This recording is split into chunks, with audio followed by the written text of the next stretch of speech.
Selamat datang. Kali ini kita akan belajar tentang gender, bias gender, dan contohnya dalam kehidupan sehari-hari. Yuk, simak sampai akhir. Ada banyak hal menarik yang bisa kita pelajari tentang gender.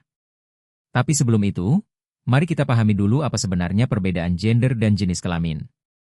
Jenis kelamin atau seks adalah perbedaan biologis yang melekat sejak lahir, sedangkan gender adalah peran, perilaku, dan tanggung jawab yang dibentuk oleh masyarakat. Jadi, gender bukan bawaan lahir, melainkan hasil konstruksi sosial.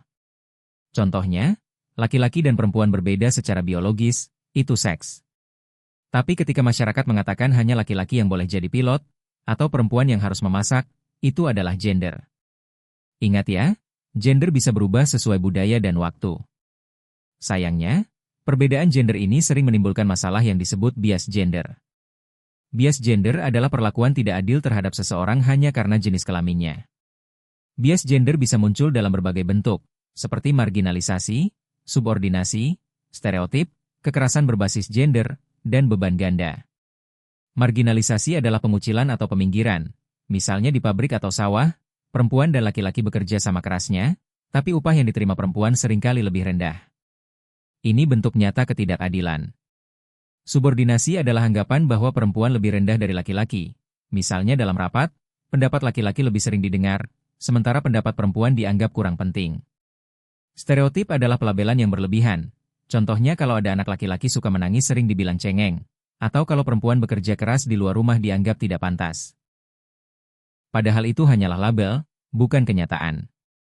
Kekerasan berbasis gender adalah segala bentuk kekerasan yang terjadi karena perbedaan gender, misalnya pelecehan verbal kepada perempuan di jalanan, atau kekerasan fisik yang dialami istri dari suaminya. Beban ganda terjadi ketika perempuan harus bekerja di kantor, tapi juga dituntut menyelesaikan semua pekerjaan rumah sehingga beban kerja menjadi berlipat ganda. Kalau kita lihat lebih dekat, bias gender ada di sekitar kita, dari rumah, sekolah, tempat kerja, bahkan media sosial. Itu sebabnya penting untuk membuka mata dan sadar akan masalah ini.